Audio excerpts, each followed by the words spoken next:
In the late 13th century, Scotland faced its greatest existential threat.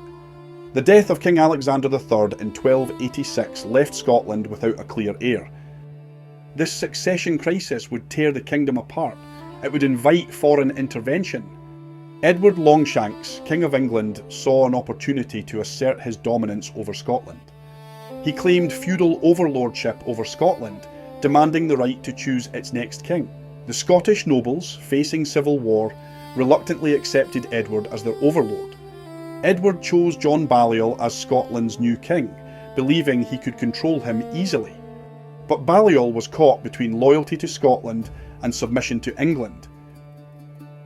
Edward's demands grew increasingly unreasonable, treating Scotland like a vassal state. He summoned Scottish nobles to fight in his wars and demanded heavy taxes. The final insult came when Edward demanded Scottish soldiers serve in his French campaigns.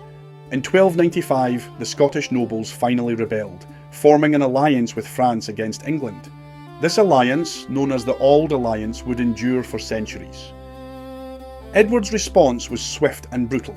He invaded Scotland in 1296. The English army sacked Berwick, slaughtering thousands of innocent civilians. John Balliol was forced to abdicate, and Edward seized the Stone of Destiny from Scone. Scotland seemed completely conquered, its independence extinguished forever. But Edward had underestimated the Scottish will to resist foreign domination. In 1297, rebellions erupted across Scotland, led by men like William Wallace. Wallace was a minor noble who refused to accept English rule over his homeland. Along with Andrew Moray, Wallace raised an army of common people ready to die for freedom. The English army marched north, confident they would crush this peasant rebellion easily. The two armies met at Stirling Bridge on September 11, 1297. Wallace waited patiently as the English army began crossing the narrow bridge. When half the English army was trapped on the Scottish side, Wallace struck. The English army was devastated, losing thousands, including their commander, Hugh de Cressingham. News of Stirling Bridge spread like wildfire across Scotland, inspiring hope everywhere. Wallace was knighted and became Guardian of Scotland, leading the fight for independence. But Edward Longshanks would not let this humiliation go unpunished.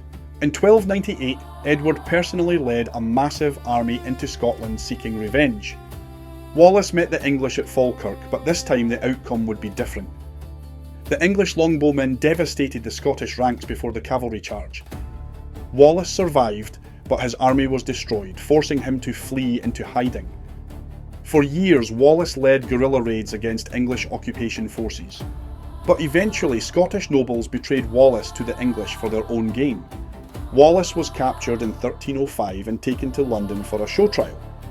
Edward ordered Wallace's brutal execution as a warning to other Scottish rebels. But Wallace's death only strengthened Scottish resolve to continue the fight for freedom. Robert the Bruce, grandson of a claimant to the throne, emerged as Scotland's new leader. In 1306, Bruce killed his rival John Comyn and claimed the Scottish throne. Bruce was crowned King of Scotland, but his early campaigns ended in disaster.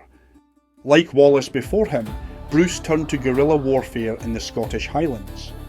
For years, Bruce's small army avoided major battles, striking English outposts instead. Gradually, Bruce's forces grew stronger, while English morale weakened. In 1307, Bruce won his first major victory at the Battle of Loudoun Hill. That same year, Edward Longshanks died, leaving his weaker son Edward II in charge. Unlike his father, Edward II was indecisive and more interested in favourites than warfare. Bruce seized this opportunity, rapidly conquering English-held castles across Scotland. Only Stirling Castle remained in English hands north of the border. Edward II finally assembled a massive army to relieve Stirling and crush Bruce. The two armies met near Bannockburn on June 23rd and 24th, 1314. Bruce positioned his army cleverly, forcing the English to fight on marshy ground. On the first day, English heavy cavalry was repulsed by disciplined Scottish spear formations. The next morning, Bruce launched a coordinated attack that shattered English morale. The English army collapsed into chaotic retreat, with Edward fleeing the field. Bannockburn was a total victory that secured Scottish independence for generations. But Bruce knew military victory alone would not guarantee lasting independence. In 1320, Scottish nobles sent the Declaration of Arbroath to the Pope. This document proclaimed Scotland's right to independence and Bruce's legitimacy as king. The declaration stated that Scots would never accept English domination while they lived. After years of continued conflict, England finally recognised Scottish independence in 1328. The Treaty of Edinburgh-Northampton ended the First War of Scottish Independence. Robert the Bruce had achieved what seemed impossible. Scotland was free. The war had lasted over 30 years and cost thousands of lives, but it established Scotland as a sovereign nation that could defend its own freedom. The First War of Scottish Independence demonstrated how sustained resistance and leadership enabled Scotland to secure its independence despite England's military power.